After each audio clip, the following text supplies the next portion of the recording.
तो हेडिंग डालेंगे, बहुत एक इंपॉर्टेंट नेम रिएक्शन है D carboxylation reaction. D carboxylation, D carboxylation reaction, D carboxylation reaction. Heading डालेंगे डी कार्बोक्सिलेशन रिएक्शन। जहां समझ में नहीं आएगा आप बेहिचक सडनली आप पूछ सकते हैं, कोई प्रॉब्लम नहीं, कहीं से कोई भी क्वेश्चन पूछ सकता है जिसको समझ में नहीं आएगा। देखो इसको दूसरा नाम भी है, इसको ओकवुड रिएक्शन भी बोला जाता है, ओकवुड रिएक्शन भी बोला जाता है, ध्यान रखिएगा, इसको ओकवुड रिएक्शन भी बोला जाता है, D carboxylation reaction oakwood reaction भी बोला जाता है। देखो बाबू क्या होता है डी कार्बोक्सिलेशन रिएक्शन। अगर किसी भी कार्बोक्सिलिक एसिड को, किसी भी कार्बोक्सिलिक एसिड को रिएक्शन सोडियम हाइड्रोक्साइड के साथ कर दिया जाए, NaOH सोडियम हाइड्रोक्साइड के साथ कर दिया जाए कैल्शियम ऑक्साइड को प्रेजेंस में। देखो बाबू अगर कार्बोक्सिलिक एसिड का रिएक्शन सोडियम हाइड्राइड के साथ कर दिया जाए, सोडियम हाइड्रोक्साइड के साथ कर दिया जाए कैल्शियम ऑक्साइड के प्रेजेंस में, तो यहां से अल्केन मेजर प्रोडक्ट बन जाता है, यहां से अल्केन जो है वो मेजर प्रोडक्ट हो जाता है, अल्केन का फॉर्मेशन होता है। साथ में सोडियम कार्बोनेट यहां से बाहर हो जाता है, Na2CO3, साथ में सोडियम कार्बोनेट बाहर होता है। तो मैंने आपको बढ़ा चुका हूं क्योंकि 3 क्लास हो चुका है। ये हमारा कौन सी प्रोडक्ट है जी, बोलो? ये हमारा साइड प्रोडक्ट है, ये आप तो बाई प्रोडक्ट है ना। तो side product and by product should not be consider in any reactions, and we have to focus only those product which is a measure in quantity, which is a measure product, है ना। तो हम लोग side product और by product को consider नहीं करते हैं, किसी भी रिएक्शन में मेजर प्रोडक्ट को ऑब्टेन किया जाता है, मेजर प्रोडक्ट को हम लोग कंसीडर करते हैं। तो खैर लेकिन फिर भी देखें कि साइड प्रोडक्ट में क्या बनता है, तो सोडियम कार्बोनेट बनता है। अब ये रिएक्शन तो हो गया, अब ये रिएक्शन बनाना इंपॉर्टेंट नहीं था मेरे लिए कि सर ये रिएक्शन बनकर अल्केन बन गया। इंपॉर्टेंट बात रिएक्शन के ये डी कार्बोक्सिलेशन रिएक्शन का ये है कि सर ये बना, अल्केन बना, तो वो कैसे बना, क्यों? क्योंकि हमें तो दिखा नहीं कि अल्केन कैसे बन गया। हम लिए थे कार्बोक्सिलिक एसिड, सोडियम हाइड्रोक्साइड और कैल्शियम ऑक्साइड, कंटेनर में तो ये तीनों लिया हुआ था, लेकिन हमें मिला क्या सर, अल्केन मिला। तो कैसे मिला ये दिखना भी तो चाहिए ना कि ये बना तो कैसे बना। तो ये आपको कैसे पता चलेगा, अब जब इसको मैकेनिज्म पे जाइएगा कि डीकार्बोक्सिलेशन रिएक्शन का मैकेनिज्म क्या होता है। Mechanism will give you all the information related to decarboxylation reaction कि how the alkane is going to be form in this reactions. So let's see what is the mechanism of decarboxylation reaction। आप देखें यहाँ पे right, इसका मैं mechanism दिखा रहा हूं, है ना, कैसे बना। तो बाबू समझो होता क्या है कि आपने क्या लिया, कार्बोक्सिलिक एसिड लिया। कार्बोक्सिलिक एसिड बेटा एक एसिड है और सोडियम हाइड्रोक्साइड एक बेस है। तो आपको पता है कि अगर एसिड और बेस रहेगा तो एसिड बेस रिएक्शन करना स्टार्ट करेगा, बराबर है ना, एसिड बेस रिएक्शन करना स्टार्ट करेगा। तो एसिड बेस रिएक्शन करना स्टार्ट करता तो क्या बनता है सर, सॉल्ट प्लस वाटर, बिल्कुल सही है, क्या बनेगा, सॉल्ट प्लस वाटर बनेगा, ठीक है सर। तो यहां से एसिड तो आया, इसके साथ सोडियम हाइड्रोक्साइड आएगा, सोडियम हाइड्रोक्साइड एक बेस है। तो पहला स्टेप में यही करता है, पहला स्टेप में सॉल्ट प्लस वाटर बना लेता है। तो यहां से क्या हुआ, ये OH माइनस जो है, OH माइनस इसका H लेके चला जाएगा कि सोडियम हाइड्रोक्साइड एक बेस है तो OH माइनस तो सेपरेट हो ही रहा होगा, तो सेपरेट हो रहा होगा तो एसिड से क्या लेकर के जाएगा, H, क्योंकि एसिड बिहेवियर कैसे शो करेगा, H को नहीं करके शो करेगा ना, तो लेके चला गया। तो यहां से वाटर क्या हो गया सर, सेपरेट हो गया। इसके बाद यहां से सॉल्ट बन गया, RC double bond O open negative charge, ठीक है। और यहीं पे क्या हो जाएगा सर, Na+, इसको हम लोग क्या बोलते हैं, बोलो, कल ही पढ़ाया है, इसको क्या बोलते हैं, sodium salt of carboxylic acid. और sodium salt of carboxylic acid पढ़ाया है ना, कौन सा, कॉल्वेज रिएक्शन। हमने बोला था ना AT की भी क्वेश्चन यहां से पूछा जाता है, कॉल्वेज रिएक्शन पढ़ाए थे ना। तो क्या लिखाए थे कि सोडियम और potassium salt of carboxylic acid को इलेक्ट्रोलाइसिस करेंगे तो अल्केन का फॉर्मेशन होगा, उसी को हम लोग क्या बोलते हैं सर, कॉल्वेज रिएक्शन बोलते हैं। तो ये बन गया, क्या बन गया, सॉल्ट बन गया। किसको सॉल्ट बन गया, तो सोडियम को सॉल्ट बन गया, क्लियर है ना। अच्छा सर, अब यहां पर होगा क्या बेसिकली कि जैसे ही आप खुद से देखो यहाँ पे, अगर जैसे नेगेटिव चार्ज बना तो क्या नेगेटिव चार्ज का रिजोनेंस हो रहा है सर, हाँ बिल्कुल नेगेटिव चार्ज का रिजोनेंस हो रहा है। क्यों, negative charge gap pi bond के साथ क्या जा रहा है, रिजोनेंस जा रहा है, मतलब वो नेगेटिव चार्ज स्टेबल है, क्लियर है ना। अब ये क्या करेगा कि रिजोनेंस के हेल्प से, ऐसे रिजोनेंस के हेल्प से ये वाला बॉन्ड तोड़ देता है, ये बॉन्ड क्या हो जाता है सर, टूट जाता है। और जैसे ही यहाँ टूटा तो यहाँ पर बन जाएगा R पर नेगेटिव चार्ज प्लस यहाँ से क्या मिल जाएगा बोलो, CO2। क्लियर है ना, क्या बन गया सर, अगर ये इसके साथ जुड़ जाएगा, देखो बाबू अगर ये बॉन्ड टूटेगा तो इस पे कौन सी चार्ज आ जाएगा, पॉजिटिव, और इस पे कौन सी चार्ज आ जाएगा, नेगेटिव। तो ये R पे कौन सा हो गया, नेगेटिव, और इस पे पॉजिटिव था तो पॉजिटिव नेगेटिव मिलकर बन गया बॉन्ड। तो ये किसका स्ट्रक्चर दिख रहा है, CO2 का, क्योंकि CO2 का स्ट्रक्चर ऐसे ही तो होता है ना, देखो तो double bond C double bond C, यही ना होता है स्ट्रक्चर, बोलो CO2 का स्ट्रक्चर क्या होता है सर, यही होता है। तो यहाँ पर देखो डबल बॉन्ड ऑक्सीजन पहले से है और डबल बॉन्ड यहाँ पर मिल जाएगा, तो क्या हो गया CO2, मैंने CO2 को बाहर कर दिया। अब क्या हुआ, क्योंकि एसिड जो है H प्लस दिया था वाटर के फॉर्म में, तो अब यहां से क्या करेगा कि R माइनस है वाटर से H प्लस गेन कर लेगा, क्योंकि जो देता है वो लास्ट होते रिएक्शन कंप्लीट होते तो वो ले भी लेगा। समझ में आ रहा है कि नहीं समझ में आ रहा है, क्लियर है। अब यहां से क्या करेगा, ये नेगेटिव चार्ज यहां से H प्लस को गेन कर लेता है, क्या करता है सर, यहां से H प्लस को गेन कर लेगा, और जैसे गेन कर लेगा तो गेन करने के बाद यहां क्या मिल जाएगा sir, R bonded to H, बोलो होगा कि नहीं होगा, R बॉन्डेड टू क्या हो जाएगा सर, H हो जाएगा। अब ये जो सोडियम निकला है यहां से, ये कार्बन डाइऑक्साइड जो निकला है, ये कार्बन डाइऑक्साइड जो है सोडियम के साथ रिएक्शन कर जाता है। ये सोडियम जो यहाँ पर है, सोडियम तो बचा हुआ है, सोडियम के साथ रिएक्शन करके सोडियम क्या बना लेता है, सोडियम कार्बोनेट बना लेता है। तो इससे तो हमको मतलब नहीं है, समझ में आ रहा है कि समझ में आ रहा है। ये सर सोडियम यहाँ पर बचा हुआ बेटा, जैसे तुम पूछ सकता था कि सर सोडियम गया कहाँ, सोडियम का तो रिएक्शन हुआ नहीं, रिएक्शन तो इसी मॉलिक्यूल को हुआ। तो सोडियम क्या हुआ कि इधर के जो साइड प्रोडक्ट जो बन रहा है इसके साथ ये रिएक्शन कर जाता है, आगे ये सोडियम के साथ रिएक्शन कर जाएगा और रिएक्शन करके यहां से बना लेगा NO2CO3। ये आगे चल के और रिएक्शन कर जाता है कैल्शियम ऑक्साइड के साथ, जो आपने कैल्शियम ऑक्साइड लिया है, और कैल्शियम ऑक्साइड के साथ रिएक्शन करके बना लेता है CaCO3, कैल्शियम कार्बोनेट। तो खैर ये क्या बनाता है नहीं बनाता छोड़ दीजिए, वो आपकी चीज की नहीं बात है, क्लियर है कि ना। हाँ लेकिन पूछेंगे कि कहाँ गया तो मैं दिखा सकता हूँ, बता सकता हूँ, जैसे मैंने बता दिया। समझ में आ रहा है कि नहीं समझ में आ रहा है कि सर क्या इंपॉर्टेंस है क्या इंपॉर्टेंस नहीं है, क्लियर है। अब ये इतना डिटेल्स में किसको पढ़ना होता है, जो MSc BSc को, तो उनको तो हर बात पर ध्यान देना होता है, बट वहां पर छोड़ दीजिए आप, ये कैल्शियम कार्बोनेट बना लेता है। अब ये जो निगेटिव चार्ज आया ये वाटर से, क्योंकि यहाँ से OH माइनस H प्लस को गेन किया था, तो वाटर के फॉर्म ऑफ वाटर फिर H प्लस को क्या कर दिया, रिटर्न कर दिया। ये अल्केन जो बना, ये अल्केन हमारा बन गया मेजर प्रोडक्ट। अब देखो ये जो स्टेप होता है, इसी स्टेप को हम लोग बोलते हैं RADS स्टेप। क्या बोलते हैं सर, RADS स्टेप। मतलब कि ये जो स्टेप होगा डीकार्बोक्सिलेशन रिएक्शन का, यही स्टेप रेट डिटरमाइनिंग स्टेप होगा। तो RADS में क्या बन रहा है सर, तो RADS में नेगेटिव चार्ज के फॉर्मेशन हो रहा है। समझ में आ रहा है कि नहीं समझ में, RADS में क्या बन पा रहा है, तो कार्बन पर नेगेटिव चार्ज मतलब कार्बन आयन बन रहा है। अगर ये कार्बन आयन जितना ज्यादा स्ट्रॉन्ग बनेगा उतना ही ज्यादा स्टेबल प्रोडक्ट भी बनेगा, क्योंकि जितना ज्यादा स्टेबल होगा उतना ही स्टेबल क्या बनेगा सर, प्रोडक्ट बनेगा। मतलब कि किसी भी डीकार्बोक्सिलेशन रिएक्शन होने के लिए RADS में कार्ब एनाइन को बनना बहुत इंपॉर्टेंट रखता है कि वे वीक बन रहा है या स्ट्रॉन्ग बन रहा है। अगर ये स्ट्रॉन्ग बनेगा तो प्रोडक्ट भी क्या मिलेगा सर, मेजर स्ट्रॉन्ग रहेगा। अगर ये वीक बनेगा तो रेट क्या हो जाएगा सर, कम हो जाएगा। तो ये जितना स्ट्रॉन्ग बनेगा उतना ही रेट से प्रोडक्ट बनेगा, क्योंकि स्टेबल बनेगा तो प्रोडक्ट भी जल्दी बना लेगा, लेकिन ये अनस्टेबल होगा तो प्रोडक्ट बनने का टेंडेंसी क्या हो जाएगी, कम होगी कि नहीं होगी। मतलब कि डीकार्बोक्सिलेशन रिएक्शन का रेट जो है फॉर्मेशन ऑफ कार्ब एनाइन पर डिपेंड कर रहा है। किस पे डिपेंड कर रहा है sir, formation of carb A9 पे डिपेंड कर रहा है। क्लियर है कि नहीं क्लियर है। अच्छा सर ये चीज तो हम लोग देखें। अच्छा दूसरी बात ये समझो कि जो प्रोडक्ट आपको मिला बाबू, वो प्रोडक्ट में अगर हम डायरेक्टली बनाने की कोशिश करें, पूरा मैकेनिज्म को देखते हुए तुम एक जगह लिंक करने की कोशिश करो तो भी पॉसिबल है।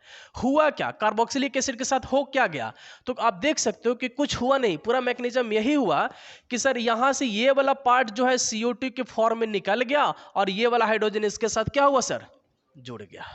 अगर क्वेश्चन अगर आप आता है तो मैकेनिज्म तो बताने नहीं जाएंगे, मैकेनिज्म तो आपको बता दिया कि क्या हुआ। तो मैकेनिज्म देखने के बाद यही लग रहा कि कार्बोक्सिलिक एसिड के साथ ऐसा किया गया होगा कि उसको जो C डबल बॉन्ड O जो है उसको बाहर कर दिया और उसी का हाइड्रोजन उसके साथ क्या कर दिया, आन करके जोड़ दिया। तो अगर हम इसको शॉर्टली समझने की कोशिश करें, इसको शॉर्ट फॉर्म में रखने की कोशिश करें तो क्या कर सकते हैं। सपोज मान लो sir CH3C double bond O और OH ले लिया, हम इथेनोइक एसिड ले लिए, इसको रिएक्शन कर रहे हैं सर सोडियम हाइड्रोक्साइड के साथ और कैल्शियम ऑक्साइड ले लिए। हमें पता चल गया कि सर डीकार्बोक्सिलेशन रिएक्शन है, तो डीकार्बोक्सिलेशन रिएक्शन में वो बोलेगा कि इसका मेजर प्रोडक्ट बनाओ, तो क्या करेंगे? कुछ नहीं करेंगे सर, यहां से इसको बाहर कर देंगे और ये हाइड्रोजन किसके साथ क्या कर देंगे सर? जोड़ देंगे। मतलब कि इसका मेजर प्रोडक्ट क्या हो जाएगा sir? Methane. Methane is the क्या हो जाएगा? Major product of the reaction. Clear है कि नहीं क्लियर है? तो सर अगर यही चीज इतना ही शॉर्ट में बताना था तो इतना लॉन्गर लेकर के क्यों गए सर? है ना, इतना टाइम वेस्ट करने के क्या मतलब था? देखो बाबू, आंसर बना लेने एक अलग चीज है, समझ में आ रहा है, लेकिन समझ करके बनाना अलग चीज होता है। क्यों? क्योंकि समझ करके बनाए रहोगे तो अगर ट्विस्ट करने की कोशिश करेगा तो तुम, अगर मैकेनिज्म पता है तो बना सकते हो, अगर शॉर्ट फॉर्म बनाए और ट्विस्ट कर दे तो नहीं बनेगा। जैसे अब देखो, अगर ये हमको, ये अगर सपोज मान लो कि अगर हम मैकेनिज्म नहीं बताते तो क्या आपको पता चल रहा है कि इसमें पता चल रहा है कि कहां पे कार्बन आयन बना? क्या ये प्रोडक्ट जो बना रहे हैं डायरेक्ट, क्या ये प्रोडक्ट में दिख रहा है कि कार्बन आयन बना? नहीं। लेकिन यहां तो क्लियर दिख रहा है कि भाई क्या बनता है? फाइनल कार्बन आयन बनता है। तभी तो आप इसको क्या किए, इसको सेपरेट कर दिए और इसको साथ जोड़ने की कोशिश किए। समझ में आ रहा है कि नहीं समझ में आ रहा है? तो ये हमें पता है कैसे चला कि ये दोनों निकल जाएगा और H जुड़ेगा, तो मैकेनिज्म ही तो आपको बताया ना। मतलब मैकेनिज्म क्लियर था तब आप शॉर्टकट मेथड भी लगाए। अगर मैकेनिज्म पता नहीं होता तो शॉर्टकट मेथड भी आप समझ नहीं पाते कि क्या बनेगा और क्या नहीं बनेगा। तो किसी भी रिएक्शन को मैकेनिज्म जानना जरूरी होता है। अच्छा, दूसरा बात कि अभी हमने आपको क्या बोला कि जितना ज्यादा स्टेबल होगा उतने ज्यादा रेट ऑफ क्या होगा सर? रिएक्शन होगा कि नहीं होगा? क्लियर है? तो दूसरा क्वेश्चन आपको फ्रेम ये कर सकता, पहला क्वेश्चन तो फ्रेम करेगा कि find the major product of the reaction, तो शॉर्टकट मेथड आपको बता दिए, डायरेक्ट बना लेंगे। मेजर प्रोडक्ट बनाने में कोई दिक्कत नहीं, चाहे क्वेश्चन कुछ भी दे दे, समझ में आ रहा है? जैसे एक क्वेश्चन और एग्जांपल लेकर के चलो, अगर मैं आपसे बोलूं CH3NCH2C डबल बॉन्ड OH और यहां से हमने ले ले सोडियम हाइड्रोक्साइड और calcium oxide, sodium hydroxide and calcium oxide. बहुत आसान है, करना क्या है सर? ये वाला हाइड्रोजन किसके साथ क्या कर देना है? जोड़ देना। मतलब कि इसका मेजर आंसर क्या हो जाएगा सर? CH3 और क्या हो जाएगा सर? CH3। तो आपको डीकार्बोक्सिलेशन रिएक्शन का आंसर तो बनाने आ गया, रिएक्शन का मेजर प्रोडक्ट बनाने तो आ गया, लेकिन अगर आपको रेट कंपेयर करने के लिए दे दे, जैसे कि 2-3 एग्जांपल दे दे, सपोज यही एग्जांपल ले लो बाबू, इसको बोले कि R1 रेट से बन रहा है और इसको बोलेगा कि R2 रेट से बन रहा है, और आपसे क्वेश्चन पूछे कि दोनों का बताओ कि दोनों का कितना रेट से, मतलब सबसे फास्ट रेट से कौन बनेगा और सबसे स्लो रेट से कौन बनेगा। Arrange the following in the decarboxylation reaction in the form of rate of reaction.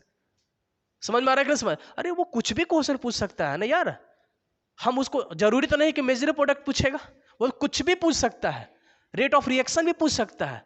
दो कार्बोक्सिलेशन है, मेजर प्रोडक्ट बोलेगा, अगर इसको पूछता तो मीथेन करेक्ट, ऑप्शन में जो मीथेन रहेगा सही हो जाएगा, ये पूछेगा तो इथेन करेक्ट सही होगा। लेकिन दोनों को दिखा करके दोनों का रेट पूछा, क्योंकि दोनों एक ही कंपाउंड तो है नहीं कि एक ही रेट से रिएक्शन होगा, दोनों अलग अलग कंपाउंड हो तो दोनों का रेट भी क्या होगा सर? अलग अलग होगा। तो उसके लिए तुमको क्या चेक करना होगा कि कार्ब एनायन का स्टेबिलिटी चेक करना होगा। जो कार्ब एनायन ज्यादा स्टेबल होगा उसका रेट ज्यादा होगा। क्यों? क्योंकि जाहिर सी बात है कि जो ये H गेन कर रहा है तो पहले तो निगेटिव चार्ज ही आ रहा होगा, पहले तो नेगेटिव चार्ज ही आ रहा होगा ना, तभी तो लास्ट में H गेन कर रहा होगा, और उस पर भी क्या नेगेटिव चार्ज। तो ये दोनों में से जो ज्यादा नेगेटिव चार्ज स्टेबल होगा वो इसी का रेट ज्यादा होगा। तो कहने का मतलब कि क्वेश्चन किसका हो गया? अभी क्वेश्चन डीकार्बोक्सिलेशन रिएक्शन का नहीं हो गया, ये क्वेश्चन GOC का हो गया। क्यों? क्योंकि GOC में पढ़ाया जाता है कि कार्बोकैटायन का स्टेबिलिटी कैसे चेक करते हैं, कार्बन आयन का स्टेबिलिटी कैसे चेक करते हैं। मैं बार बार बोलता हूं कि जिसको GOC स्ट्रॉन्ग होगा वही IIT मेडिकल के क्वेश्चन अप्रोच कर सकता है, अदरवाइज बोर्ड लेवल का तो कोई भी पढ़ सकता है। क्यों? तुम देख रहे हो ना फाइनल कहां चला जाए रिएक्शन, ये GOC से रिलेट हो गया। क्योंकि कार्बन आयन और कार्बोकैटायन या फ्री रेडिकल का स्टेबिलिटी कहां पढ़ाया जाता है? क्या इसमें पढ़ाया जाता है? GOC में पढ़ाया जाता है। समझ में आ रहा है कि नहीं समझ में आ रहा है? लेकिन एक चीज हमें यहां से क्या पता चला कि rate of decarboxylation reaction is directly proportional to the stability of क्या हो जाएगा सर? Carbanion. जितना स्टेबल कार्बन आयन होगा उतना ज्यादा डीकार्बोक्सिलेशन रिएक्शन का रेट होगा। बोले यहां तक कोई दिक्कत नहीं ना? इसको नोट कीजिए, फिर से बताओ, ठीक है? देखो हमने क्या किया, डीकार्बोक्सिलेशन रिएक्शन होता क्या बेसिकली? तो डीकार्बोक्सिलेशन रिएक्शन कार्बोक्सिलिक एसिड को सोडियम हाइड्रोक्साइड के साथ रिएक्शन करेंगे कैल्शियम ऑक्साइड के प्रेजेंस में, तो अल्केन का फॉर्मेशन होता है। तो इसमें जो लिया गया है, इस जो डीकार्बोक्सिलेशन रिएक्शन में जो चीज लिया जाता है वो क्या क्या है? तो एक एसिड दिख रहा है और दूसरा क्या दिख रहा है सर? बेस दिख रहा है, तो जाहिर सी बात है कि डालेंगे तो एसिड बेस रिएक्शन ही करेगा, जो नेचर मिलेगा वही करेगा।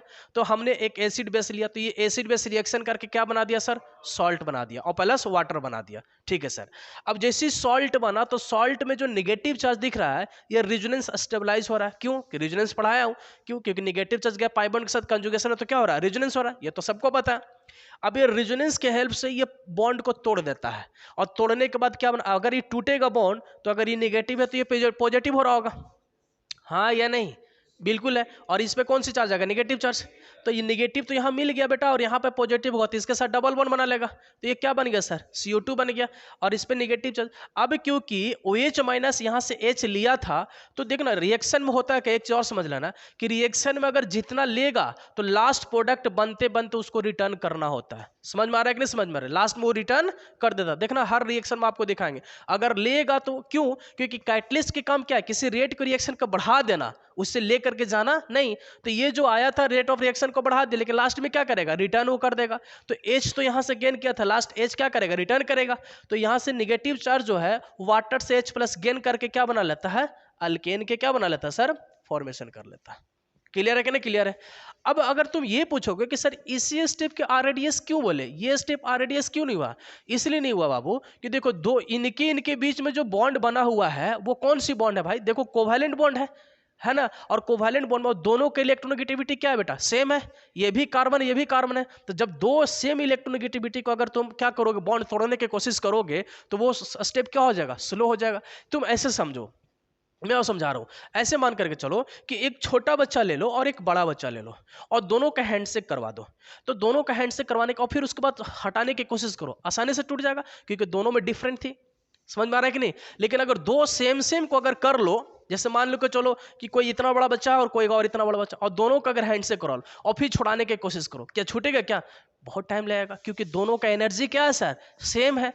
लेकिन अगर एनर्जी डिफरेंट होता तो टूट जाता। जैसे मान लो कि हाइड्रोजन HCl ले लो, तो HCl में हाइड्रोजन और Cl के बीच में बॉन्ड बना होता, तो हाइड्रोजन की इलेक्ट्रोनेगेटिविटी कम है, Cl की इलेक्ट्रोनेगेटिविटी ज्यादा है, वो पूरा इलेक्ट्रॉन को अपने आप तरफ खींच लेगा। क्यों, क्योंकि इलेक्ट्रोनेगेटिविटी डिफरेंट होने की वजह से बॉन्ड टूटने का टेंडेंसी क्या हो जाता है सर, ज्यादा हो जाता है। लेकिन अगर इलेक्ट्रोनेगेटिविटी सेम हो जाए तो बॉन्ड टूटने का टेंडेंसी क्या हो जाएगा, कम, क्योंकि दोनों की एनर्जी क्या है सर, सेम ही है। तो इसीलिए ये वाला स्टेप क्या हो गया सर, RDS। अच्छा ये स्टेप RDS क्यों नहीं हुआ सर, क्योंकि एसिड बेस रिएक्शन एक फास्ट रिएक्शन है। एसिड बेस रिएक्शन क्या होता है सर, फास्ट। दूसरी बात ये चीज है कि सर सोडियम हाइड्रोक्साइड अपना आप में एक स्ट्रॉन्ग बेस है और ये भी क्या है सर, स्ट्रॉन्ग एसिड है। तो स्ट्रॉन्ग बेस और स्ट्रॉन्ग एसिड रिएक्ट करके साल्ट प्लस वाटर क्या बनाता, स्ट्रॉन्ग बनाता। आपने क्या पढ़ा है सर, स्ट्रॉन्ग बेस और स्ट्रॉन्ग वीक बेस और स्ट्रॉन्ग बेस आपको पता है ना, स्ट्रॉन्ग एसिड और वीक एसिड आपको पता है।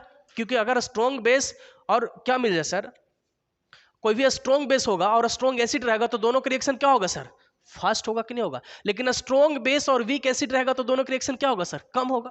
समझ में आ रहा है कि नहीं समझ में आ रहा। तो यहां पर क्या सर, स्ट्रॉन्ग बेस है और यहां पर एसिड भी क्या है सर, स्ट्रॉन्ग है, तो यहां से क्या दे देगा। अच्छा सर ये स्ट्रॉन्ग एसिड क्यों है सर, क्योंकि बाबू अगर ये H प्लस देगा तो तुम खुद से सोचो ये नेगेटिव चार्ज आएगा, और नेगेटिव चार्ज 100% स्टेबलाइज हो रहा है रेजोनेंस से, तो इसको H प्लस देने में कोई दिक्कत नहीं होगा। इसीलिए वो H प्लस को आसानी से क्या कर सकता सर, दे सकता। लेकिन यहीं पर अगर हम अल्कोहल ले लेते और अल्कोहल का रिएक्शन सोडियम हाइड्रोक्साइड करवाते तो जितना रेट से ये रिएक्शन कर रहा था उतना रेट से ये रिएक्शन नहीं करता, क्योंकि अल्कोहल एक वीक एसिड होता है। समझ में आ रहा है कि नहीं। और ये स्ट्रॉन्ग बेस था, तो वीक एसिड वीक बेस का रिएक्शन तो क्या होगा, उतना तो फास्ट नहीं होगा जितना स्ट्रॉन्ग होगा। अब इतना सारे डिटेल्स अब GOC पढ़ाए तो आपको थोड़ा सा समझदारी दिखाना चाहिए, क्योंकि GOC में हर चीज को क्लियर किए हुए हैं, ठीक है ना। अल्कोहल भी एसिड है, लेकिन अल्कोहल को सोडियम हाइड्रोक्साइड के साथ रिएक्शन उतना नहीं होगा। क्यों, क्योंकि अगर ये H प्लस लेकर जाएगा तो नेगेटिव चार्ज आएगा, नेगेटिव चार्ज R इसको स्टेबलाइज नहीं कर पा रहा। अगर R स्टेबलाइज नहीं कर पा रहा है तो H प्लस देने का टेंडेंसी क्या हो जाएगा सर, कम हो जाएगा। क्लियर है ना। थोड़ा सा GOC रिविजन करते रहिए। अब देखो यहां पे, अब यहां तक समझ में आ गया, मैकेनिज्म सबको क्या हो गया, समझ में आ गया, ठीक है। हालांकि ध्यान रखिएगा आपका मैकेनिज्म नहीं पूछेगा। चलो हम लोग 1 मिनट टाइम देके थोड़ा बोर्ड वाला के लिए भी आ जा रहे हैं, जो बच्चे यहां बोर्ड पढ़ रहे हैं। अगर आपसे क्वेश्चन पूछ दिया व्हाट इज डीकार्बोक्सिलेशन रिएक्शन, तो बाबू जो दिख रहा है उसको लिख देना। सर देख करके भी लिखने नहीं आता है तो लिखा रहा हूं, छाप देना, ठीक है। Decarboxylation reaction is a decarboxylation reaction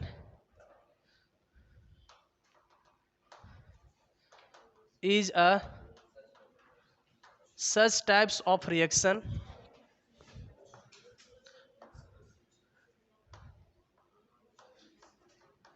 in which carboxylic acids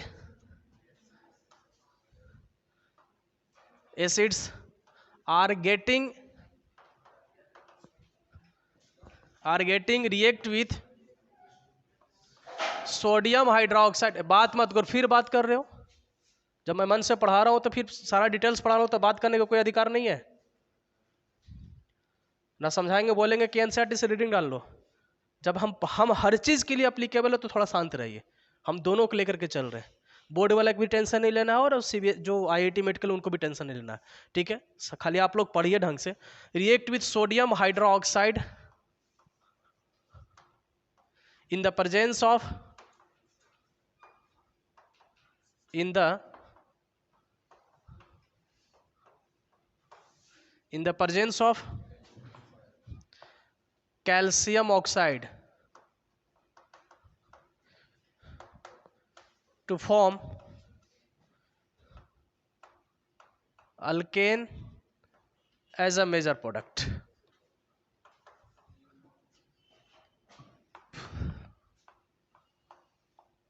हो गया, खत्म करो। अच्छा सुनो, डिफिनेशन बोलेगा तो यहां तक लिख देना। समझ में आ रहा है कि नहीं? अब देखो, तुम लोग धीरे धीरे धीरे धीरे 2 महीना वेट कर लो, तुम लोग डिफिनेशन खुद से लिखना स्टार्ट कर दोगे। इतना, हाँ, बोर्ड वाला के चैलेंज कर रहे हैं कि तुम लोग डिफिनेशन खुद से, अभी तो रटोगे ना, खुद से तुम डिफिनेशन बनाना स्टार्ट करोगे। इतना हमारे में टैलेंट है कि तुमको डिफिनेशन रटने के लिए मजबूर नहीं, तुम लिखने के लिए मजबूर अपने आप हो जाएगा। लेकिन थोड़ा वेट करो। अभी आपको क्या लग रहा है कि बोर्ड के लिए हम लोग स्पेशल पढ़ाते हैं? एलन में थे तो स्पेशल वहां नहीं पढ़ाते थे, है ना। लास्ट में खाली हम लोग एक टेस्ट ले लेते थे ताकि लिखने के हैबिट खाली क्रिएट करवाते थे कि थोड़ा सा लिखने, आपको थ्योरी लिखने के लिए क्या हो जाए, लेकिन नॉलेज सब होता था। क्या इसको जो हमने लिया वही तो लिख दिया, डिफिनेशन हो गया। लेकिन नहीं पढ़ोगे और जाकर रटना स्टार्ट करो, कहां तक रटोगे रे? कुछ हिस्ट्री है, ज्योग्राफी है कि 4 गो नदी की याद कर लिए बस खत्म हो गया, नदी खत्म हो गया? ये ग्रंथ है, ग्रंथ। एक रिएजेंट चेंज करेगा ना, नेम का रिएक्शन चेंज कर जाएगा। समझ में आ रहा है कि नहीं समझ में आ रहा है? तो क्लास कर लो, डिफिनेशन बनाने लायक खुद से काम। और ये जो डिफिनेशन लिखोगे ना बाबू, 100% मार्क्स देगा, क्योंकि कहीं का छापा हुआ डिफिनेशन नहीं है। समझ में आ रहा है कि नहीं समझ में आ रहा है? 100% मार्क्स देगा। इसीलिए क्लास मेरे करने से एक फायदा नहीं होगा, बहुत सारे फायदा होते हैं, है ना। आने वाले समय में डिफिनेशन खुद से बनाना स्टार्ट कर दोगे, रटने की जरूरी नहीं है। स्पेशल बोर्ड क्या होता है? बोर्ड कुछ नहीं होता, उसी को वाटिज लगा दिया, बोर्ड हो गया। डीकार्बोक्सिलेशन लगा पढ़ा रहे थे और क्या क्या लिया उसमें वाटिज लगा दिया, यही तो हो गया बोर्ड। सो बोर्ड के लिए मत मरा करो, आप कंसेप्ट के लिए मरा करो, आप कंसेप्ट सीखने के लिए सोचा करो। बोर्ड आ जाएगा, हर टॉपिक में आ जाएगा बोर्ड, लेकिन फिर भी लिखते रहे, आगे चल के ध्यान रखिएगा, ठीक है। अब अगर आपसे पूछेगा कि what is carboxylic acid and rights it's mechanism, तो इसको डिफाइन कर लीजिएगा, उसके बाद क्या लिख दीजिएगा? मैकेनिज्म। क्लियर है? चलो ठीक है, इरेज करें इसको।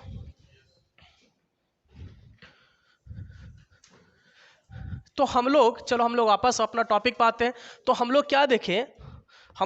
Rate of decarboxylation reaction, rate of decarboxylation reaction is directly proportional to rate of decarboxylation reaction is directly proportional to stability of negative charge। Negative charge बोलिए या कार्बेनाइन बोलिए,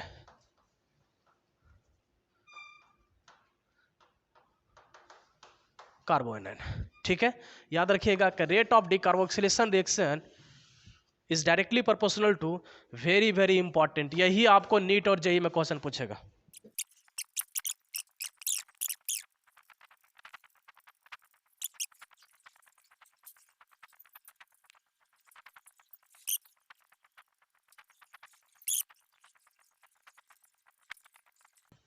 चलो कंपेयर कर दो।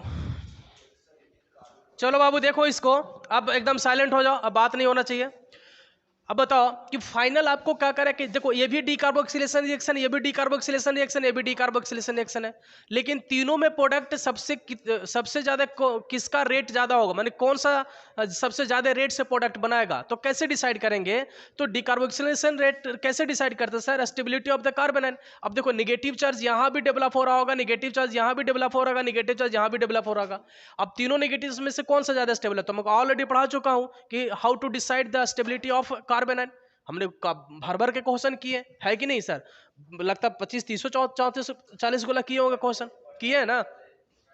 तो बताओ जाहिर सी बात है कि अल्काइन मोर इलेक्ट्रोनेगेटिव है, इसलिए ये क्या होगा, ज्यादा स्टेबल होगा किससे, अल्कीन से। अल्कीन से ज्यादा स्टेबल कौन सा होगा सर, अल्केन से, क्योंकि अल्काइल का इलेक्ट्रोनेगेटिविटी क्या है, ज्यादा है। और आपको मैं पढ़ाया हूं कि कार्बन आयन का स्टेबिलिटी कैसे डिसाइड करते हैं, माइनस इंडक्टिव इफेक्ट से, माइनस आई ग्रुप से या इलेक्ट्रोनेगेटिविटी से, क्योंकि माइनस आई इफेक्ट वही लगाएगा जिसका इलेक्ट्रोनेगेटिविटी क्या होगा सर, ज्यादा होगा, है ना।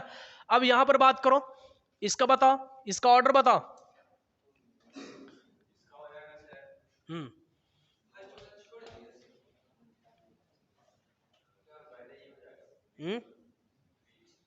कौन सा होगा पहले, first second third, second first और थर्ड, हाँ 1 is equal to 3 greater than second. और भी किसी का है, और भी किसी का है, हाँ अरे सब में 6 ही साइड है बाबू, नहीं थर्ड में गोल नहीं है, थर्ड में एक मिनट एक मिनट एक मिनट, गलती बोल दिया, हम भी वही सोचे कि बराबर कैसे कर रहे हो, बोलो चलो, हाँ बोलो।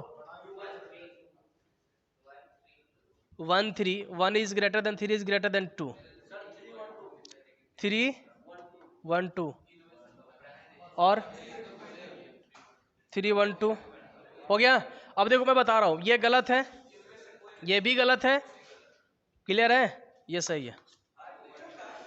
अब देखो बात यहां पे, निगेटिव चार्ज, ये निगेटिव चार्ज रेजोनेंस में जा रहा है, ये निगेटिव चार्ज क्या हो रहा है, रेजोनेंस में जा रहा है, इसलिए हाईली स्टेबल है।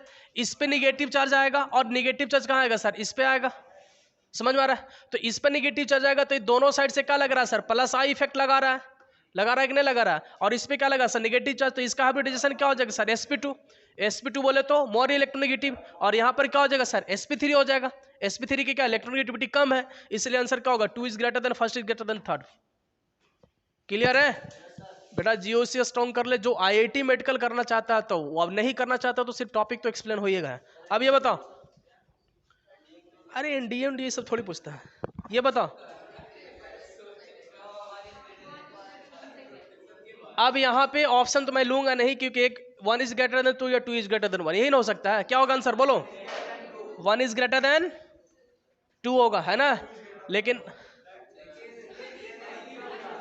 लेकिन गलत है, 2 इज ग्रेटर देन फर्स्ट। क्यों होगा ऐसे, यहाँ पे देखो बात समझो, बात जैसी निगेटिव चार्ज जनरेट करेगा, NH3 जो है माइनस आई इफेक्ट लगाएगा, माइनस इंडक्टिव इफेक्ट लगाता है, आपको याद है ना, NR3 NH3 FR3 सब माइनस लगाएगा। और PR3 जो है बेटा, ये भी माइनस आई इफेक्ट लगाएगा, क्योंकि प्लस चार्ज है तो क्या लगाएगा, माइनस लगाएगा।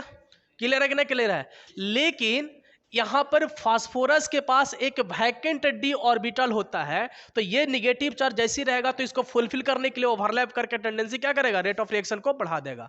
तो due to the vacant D orbital की वजह से ये निगेटिव चार्ज का ओवरलैपिंग का टेंडेंसी पी ऑर्बिटल के साथ ज्यादा है, और इसको क्या है सर, कम है, इसीलिए यहां पर ओवरलैपिंग करके स्टेबिलिटी को कम इंक्रीज करेगा, लेकिन यहां पर स्टेबिलिटी को क्या करेगा, बढ़ाएगा, इसलिए दिस इज करेक्ट। तुमको क्या लगता है क्वेश्चन देगा तो ऐसे लॉलीपॉप क्वेश्चन देगा, कॉन्सेप्ट कॉन्सेप्ट। नेक्स्ट बताओ, कैसा ऐसा क्वेश्चन नहीं देगा, हम पागल है कितना पढ़ा रहे हैं। 1 is greater than 2 is greater than 3, next 2, next next 1 is equal to 2 is equal to 3।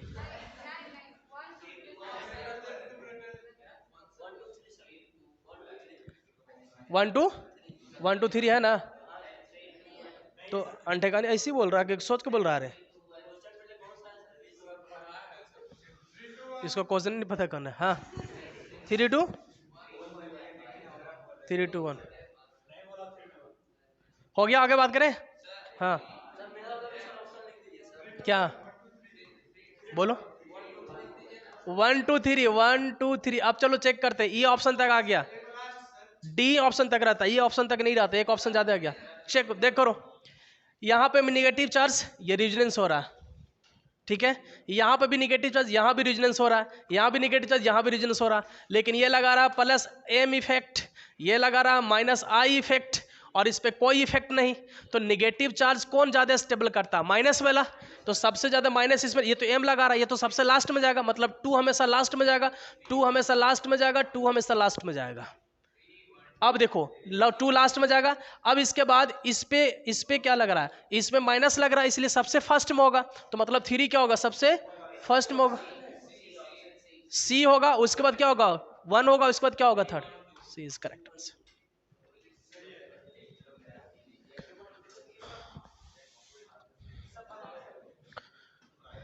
Clear है ना? क्योंकि निगेटिव चार्ज बात नहीं करो, क्योंकि निगेटिव चार्ज प्लस एम क्या लगा रहा है? मेसोमेरिक इफेक्ट लगाएगा ना, oh M plus M effect लगाएगा। Plus M effect carbanion का स्टेबिलिटी को डिक्रीज करता है। मेटा पोजिशन पे NO2 प्लस एम या minus I? Minus I. Clear है ना? और इस पे कोई इफेक्ट नहीं लग रहा, तो जाहिर सी बात है कि ये ज्यादा स्टेबल होगा। ये तो सबसे कम कर दिया, इसके बाद क्या होगा? ये उसका दे। अरे यार जीओसी में इतना सारे क्वेश्चन किए हैं बाबू, समझ में आ रहा है कि नहीं? ये सबको तो कुछ ही नहीं। नेक्स्ट और भी है क्या? चलो बताओ फटाफट। तुम लोग थोड़ा सा शर्म करके बोला करो, है ना? ऑप्शन मैच कर। ये किसका आंसर था? Very good. चलो बताओ। 3, next B, next next next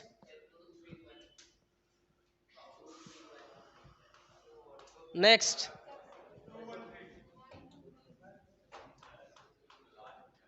next E option, बस ई ऑप्शन तक दे देते हैं। तुम लोग बेशरम हो ना। आगे देखो, अब हम लोग बात करते हैं, चेक करते हैं कि 5 ऑप्शन में से भी अगर सही नहीं हुआ तो तुम लोग बहुत इज्जतदार आदमी हो, है कि नहीं? हो जाना चाहिए। कॉन्फिडेंस है?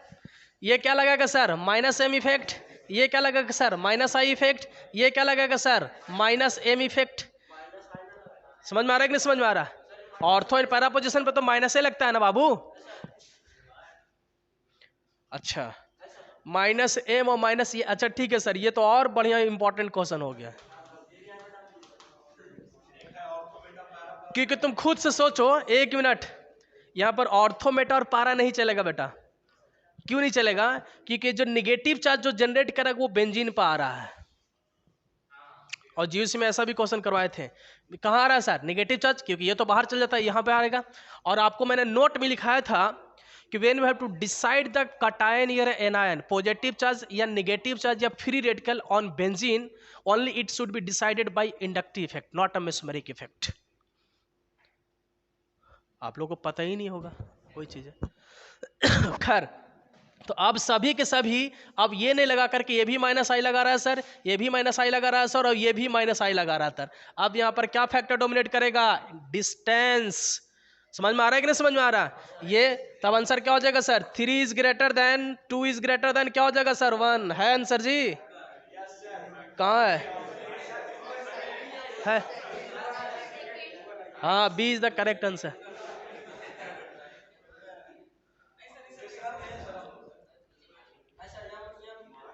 जीओसी बेटा स्ट्रॉन्ग कर ले, रिएक्शन नाम के चलता है, और औकात खराब कर देंगे ऑर्गेनिक में। समझ में आ रहा है कि नहीं समझ में आ रहा? एक बार फिर से डबल पैसा लगेगा। ठीक है, आगे बात यहाँ पर देखो, बात नहीं करो।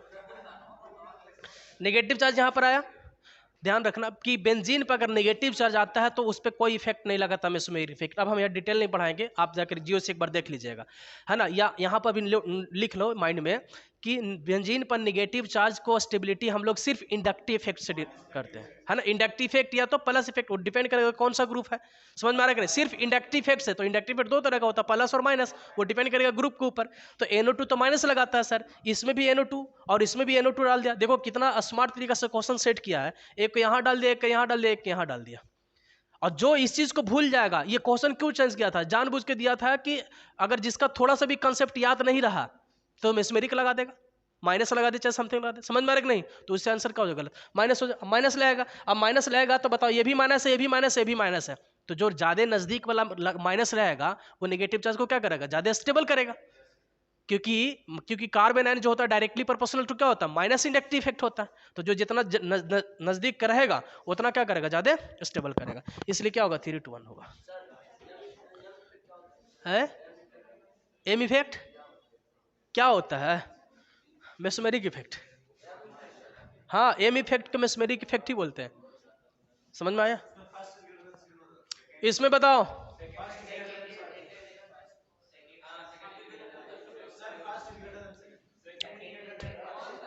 First is greater then second, यही ना।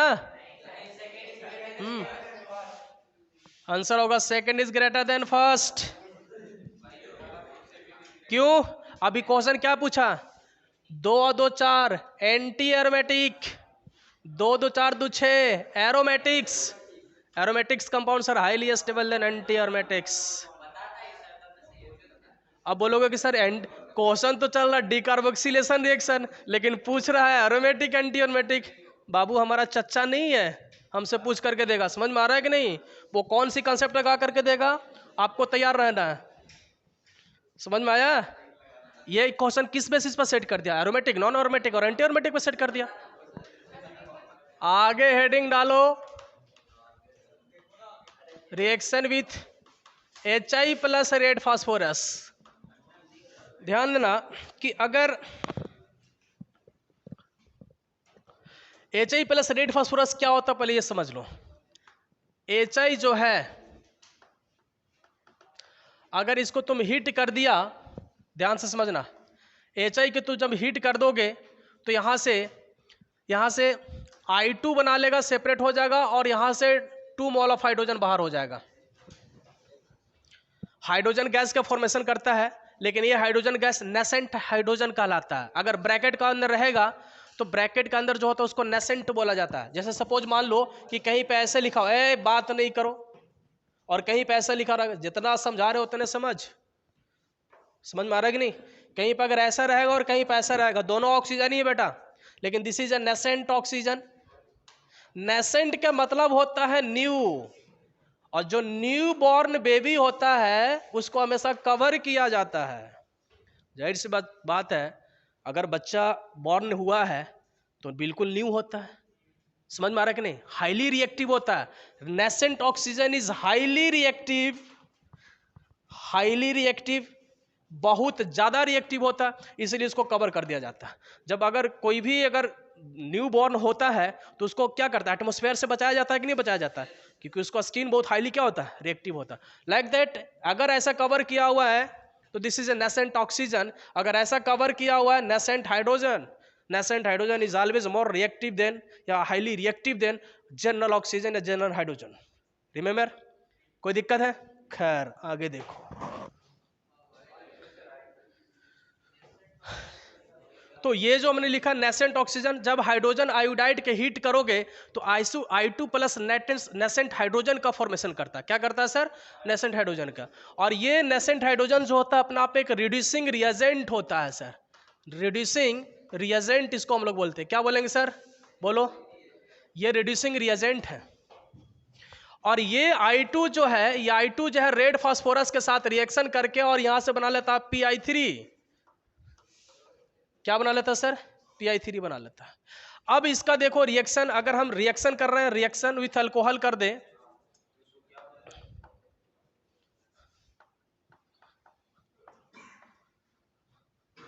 अब इसका मतलब समझना, ठीक है। अब अगर PI3 का अगर वाटर में डाल दोगे तो H3PO3 अगर बना लेता है। अगर हम आगे इसको अगर बात करें, अगर PI3 के अगर वाटर में डाल दोगे, ध्यान समझो, वाटर में अगर डाल दोगे, ये इनऑर्गेनिक रिएक्शन इसलिए हम ज्यादा नहीं बताना चाह रहे थे, लेकिन चलो आगे तो समझा देता हूं। अगर H3PO3 का अगर वाटर में डाल दोगे तो फिर से यहां पर बना लेता है H3PO3, फिर से यहां से HI बन जाता है, रीजनरेट हो जाता है, हाइड्रोजन आयोडाइड का फॉर्मेशन फिर से हो जाता है सर। तो कभी कभी क्वेश्चन पूछता भी है कि अगर HI को फिर से अगर बनाना चाहे तो हम क्या कर सकते हैं PI3 के साथ, तो वाटर में डाल दो, फिर से मिल जाएगा। तो तुरंत यहां से H3PO3 एसिड बना लेता है ये। इनऑर्गेनिक में कभी आएंगे तो बात करेंगे, टेंशन मत ले। खैर, लेकिन मेरा वो सब मतलब नहीं है, वो सब देखेंगे बाद में। हमें क्या देखें कि सर यहां से होता क्या, एक रिड्यूसिंग रिएजेंट हमें मिल जाता है। अगर इस रिड्यूसिंग रिएजेंट का रिएक्शन अल्कोहल के साथ करे, देखो ध्यान से, अगर तुम इसको अल्कोहल के साथ कर दिया, किसके साथ, तो HI plus red phosphorus, red phosphorus. तो इसका क्या मतलब है, देखो बाबू यहां से इसका क्या मतलब है कि जहां पे भी HI प्लस रेड फास्फोरस मिलेगा तो तुम तुरंत समझना कि ये किस फॉर्म में होगा सर, तो 2H फॉर्म में होगा। किस फॉर्म में होगा सर, 2H। फाइनली किस में कन्वर्ट करता है सर, 2H के फॉर्म में होता है। क्लियर है ना।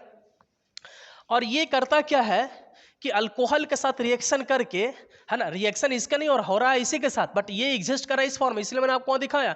यहां से वाटर बाहर हो जाता है बाबू, यहां से वाटर क्या हो जाता है, बाहर हो जाता है। इसका OH ले लेता है और लेने के बाद वाटर यहां से बाहर हो जाता है, और बाहर होने के बाद इसका एक हाइड्रोजन जो है इस R के साथ क्या हो जाता है, जुड़ जाता है। तो फाइनली क्या बनेगा, वाटर प्लस क्या बनेगा सर, अल्केन। मतलब कि अल्कोहल का रिएक्शन अगर HI प्लस रेड फास्फोरस के साथ कर दिया जाए तो अल्केन का फॉर्मेशन होता है। याद रखना कि अगर अल्कोहल का reaction HI plus red phosphorus के साथ कर दिया जाए तो क्या बनता है sir, alkane is the major product. Clear है। सपोज मान लो कि तुम्हारे पास, हम एक ऐसा एग्जांपल ले ले, क्या ले ले सर, CH3 CH2 इथेनॉल ले ले, और इथेनॉल को रिएक्शन करवा दे रहे HI प्लस रेड फास्फोरस। तो इसका क्या मतलब, इससे जो प्रोडक्ट मिलेगा वो क्या मिलेगा sir, ethane, CH3 and CH3। Clear है। अगर मैं रिएक्शन कुछ ऐसा कर दूं, अगर मैं रिएक्शन ऐसा कर दूं, ये अल्कोहल ले ले और अल्कोहल का रिएक्शन कर दे HI प्लस रेड फास्फोरस के साथ, तो इससे जो प्रोडक्ट मिलेगा साइक्लोहेक्सेन का फॉर्मेशन कर लेगा। क्लियर है, नोट करो, थोड़ा देखो ध्यान से। अगर ग्लूकोज का रिएक्शन, अगर ग्लूकोज का रिएक्शन क्या होता है, ग्लूकोज का स्ट्रक्चर जी, अभी अगर ग्लूकोज का reaction HI plus red phosphorus के साथ कर दिया जाए तो सारा अल्कोहल को कन्वर्ट करके हेक्सेन का फॉर्मेशन कर देता है। 1 2 3 4 5 6, this is the correct answer. समझ में आ रहा, नोट करो, नोट करो। देखो बाबू यहाँ पे देखो यहाँ पर HI प्लस रेड फास्फोरस क्या करेगा, जितना भी अल्कोहल दिख रहा है, जितना भी अल्कोहल दिख रहा है सबको कन्वर्ट कर देता है अल्केन में। तो जब सबको कन्वर्ट कर देगा अल्केन में तो कितना कार्बन, 1 2 3 4 5 6, 5 अल्कोहल है। और ये अल्डिहाइड को भी कन्वर्ट कर देता है, कहां सर, अल्डिहाइड को भी कन्वर्ट कर देता है किसमें, अल्केन में। अभी हम देखेंगे, ठीक है। तो सबको अल्केन में कन्वर्ट कर देंगे तो कितना हो जाएगा, के कार्बन हो जाएगा, 6 कार्बन हो जाएगा। इसलिए ये क्वेश्चन पूछा हुआ नीट में, ध्यान रखना कि ग्लूकोज को अगर रेड फास्फोरस प्लस HI के साथ रिएक्शन करेगा तो क्या बनाएगा, तो एन हेक्सेन। नीट का क्वेश्चन पूछा हुआ ये।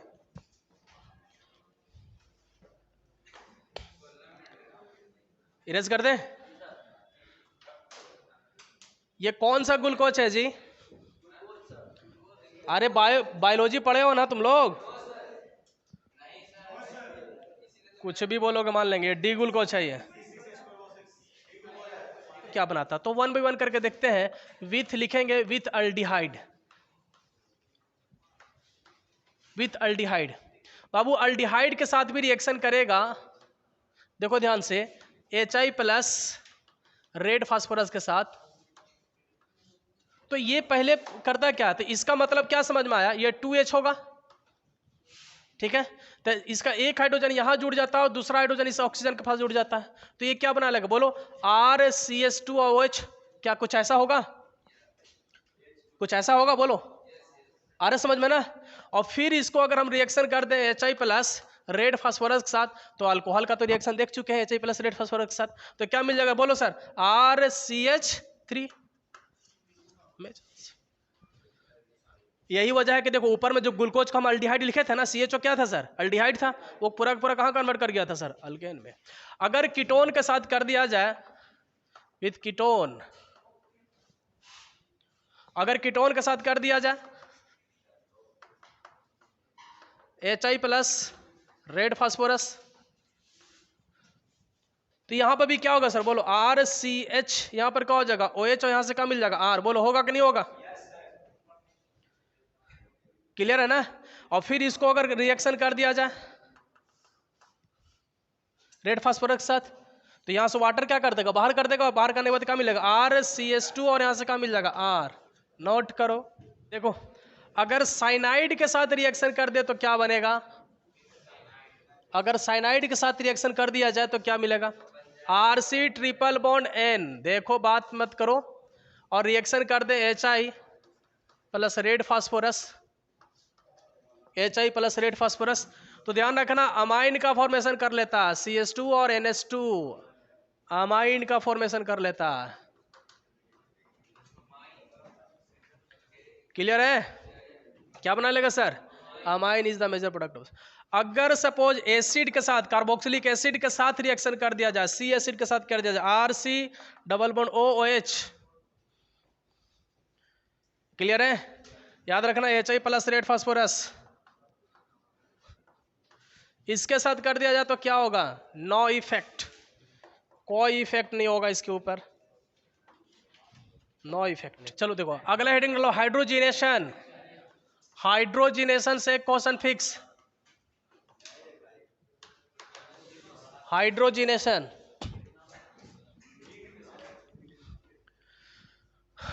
हेडिंग डालो हाइड्रोजिनेशन क्या होता है।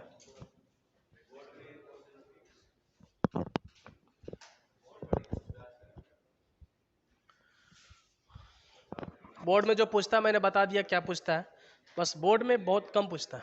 देखो हाइड्रोजिनेशन, हाइड्रोजिनेशन जो है, अगर सपोज मान लो कि कोई भी एल्कीन और अल्काइन का रिएक्शन, बात नहीं करो, हाइड्रोजिनेशन के लिए जो रिएजेंट लिया जाता है बाबू, देखो हाइड्रोजिनेशन के लिए जो रिएजेंट लिया जाएगा, ठीक है, वो रहेगा, देखो हाइड्रोजन रहेगा, ठीक है, साथ में इसके लिए निकेल रहेगा, या तो प्लेटियम रहेगा या तो प्लेडियम रहेगा, ध्यान रखना, क्लियर है ना। हाइड्रोजिनेशन के लिए हाइड्रोजन रहेगा, या तो निकेल या तो प्लेटिनम या तो प्लेडियम, ये तीनों में से कोई एक कैटलिस्ट यूज किया हुआ रहेगा, है ना। मैक्सिमम आपको निकल ही यूज करता है, लेकिन ऐसा कोई जरूरी नहीं है कि आपको निकल ही दे, पीटी भी दे सकता है और पीडी भी दे सकता है, क्लियर है कि नहीं, राइट। लेकिन मैक्सिमम केसेस में, जनरल केसेस में निकल लिया जाता है। तो ये तीनों में से कोई भी एक रिएजेंट रहेगा, और एक हाइड्रोजन कैटलिस्ट रहेगा, और हाइड्रोजन अगर रिएजेंट रहेगा तो वो हाइड्रोजनेशन प्रोसेस की प्रक्रिया है। अब देखो अगर किसी अल्कीन का रिएक्शन, किसी अल्कीन का हाइड्रोजनेशन करवाएं निकेल के प्रेजेंस में और हीट, तो बेसिकली होता है क्या है कि ये बॉन्ड टूट जाता है, और टूटने के बाद दोनों को दोनों हाइड्रोजन क्या होता है, ऐड हो जाता है, क्योंकि यहाँ पे भी दो हाइड्रोजन है।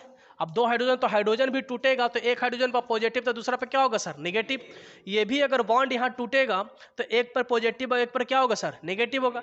तो अब आप अगर तुम पूछोगे कि सर किस पे पॉजिटिव किस पे नेगेटिव, तो आपके ऊपर डिपेंड करता है, क्यों, क्योंकि दोनों कार्बन क्या आइडेंटिकल है, अलग अलग होता तो हम इलेक्ट्रोनेगेटिविटी से डिसाइड करते, दोनों कार्बन की इलेक्ट्रोनेगेटिविटी सेम है, इसलिए कोई भी पॉजिटिव कोई भी नेगेटिव ले लेगा, ठीक है।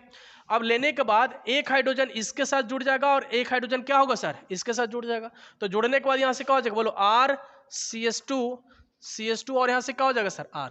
अल्केन के क्या हो गया सर, फॉर्मेशन। तो हम लोग चैप्टर क्या पढ़ रहे हैं, अल्केन ही बना रहे हैं। ये जितना भी मैं पढ़ा रहा हूं सब it is a method of preparation of alkane, समझ में आ रहा ना। अल्केन बनाने की इतना सारा मैंने मेथड बता दिया, जो भी मेथड आपको याद रहे, क्या पूछेगा वो एग्जाम पर डिपेंड करता है। ये हो गया। अगर दूसरा एग्जांपल ले लो बाबू, कि सपोज मान लो कि हम अल्काइन ले रहे हैं, ठीक है, क्या ले लिया सर, अल्काइन। अब देखो हाइड्रोजनेशन करवा रहे हैं निकल के प्रेजेंस में, हीट ले लिया, देखो तो तीन बॉन्ड है, एक बॉन्ड टूटेगा तो एक बार ऐड हो जाएगा। सपोज एक बॉन्ड टूटा तो यहाँ पर क्या हो जाएगा H। अब देखो एक हाइड्रोजन यहाँ पर ऐड हो जाएगा, सपोज मान लो एक हाइड्रोजन यहाँ पर ऐड हो गया, डबल बॉन्ड CH और यहाँ से क्या हो जाएगा H। बोलो होगा कि नहीं होगा? ध्यान से समझना इस चीज को, है ना, राइट। फिर अगर हम एक बार और हाइड्रोजनेशन अगर करवा दें, एक बार और हाइड्रोजनेशन हम करवा दें तो फिर ये वाला फिर बॉन्ड टूट जाएगा, तो फिर यहाँ पर हाइड्रोजन जुड़ जाएगा, तो जुड़ जाएगा तो यहाँ से क्या हो जाएगा बोलो CH। अब यहाँ पर क्या होगा बोलो 3 हाइड्रोजन आ जाएगा कि नहीं आएगा? यहाँ पर हेड जुड़ेगा तो हम क्या बोलेंगे इसको CH3, तो यहाँ पर हो जाएगा CH3 और यहाँ से क्या हो जाएगा सर? अब देखो अल्काइन में हाइड्रोजनेशन का क्वेश्चन कैसे पूछेगा कि जब हम अल्काइन का हाइड्रोजनेशन करते हैं तो अल्केन में कन्वर्ट करते हैं, ये फिक्स है, तो कितना मोल ऑफ हाइड्रोजन की रिक्वायरमेंट होता है, ये क्वेश्चन पूछता है नीट में कि how many moles are required in for the hydrogenation of alkyne molecule to form alkane compounds. ये क्वेश्चन नीट का है, how many moles are required for the hydrogenation of alkyne into a alkane molecule. तो answer option में डाल देगा 1 मोल of hydrogen, option में बताएगा 2 मोल of hydrogen, 3 mole of hydrogen या 0 मोल ऑफ हाइड्रोजन। तो कितना मोल आपको यूज किया, एक बार आपने यहाँ पे यूज किया और एक बार आपने यहाँ पे यूज किया, तो अल्काइन को अल्केन में कन्वर्ट करने के लिए जो हाइड्रोजनेशन हुआ 2 मोल ऑफ हाइड्रोजन को यूज किया गया। तो क्वेश्चन दो तरीका से, ये तो हम आपको जनरल तरीका से बता दिए। अगर यही क्वेश्चन ऐसे रहता HC triple bond C H plus 2 mole of H2O ऐसे रहता और यहाँ पर आता निकेल और हीट रहता, तो 2 मोल ऑफ H2O का मतलब क्या हो गया, दोनों बॉन्ड टूटता। समझ में आ रहा है कि नहीं? क्यों? क्योंकि 2 तना कितना हो गया, 4 हाइड्रोजन हो गया, तो 2 हाइड्रोजन इसके ऊपर और 2 हाइड्रोजन इसके ऊपर, तो यहाँ कन्वर्ट क्या कर जाता सर CH3 और CH3। ध्यान रखना अगर मोल में क्वेश्चन पूछा था वैसे, तो सर अगर सपोज मान लिया जाए कि यहाँ पर सिर्फ हाइड्रोजन लिखा हुआ रहे और अल्काइन लिखा हुआ रहे, तब अल्केन बनाएंगे कि या यहाँ तक ही छोड़ देंगे? तब आप यहीं तक ही छोड़ देना। समझ में आ रहा है कि नहीं समझ में आ रहा? लेकिन अगर 2 मोल लिखा हुआ तो कहां तक जाएगा सर? यहां तक जाएगा। या तो फिर क्या लिखेगा सर, ऐसे लिखेगा, ऐसे नहीं लिख करके क्या लिखेगा सर बोलो, एक्सेस। दोनों एक ही चीज है। समझ में आ रहा है कि नहीं समझ में आ रहा? तो थोड़ा उस पर भी ध्यान देना कि क्या लिख रहा है नहीं लिख रहा। क्लियर है? नोट करो।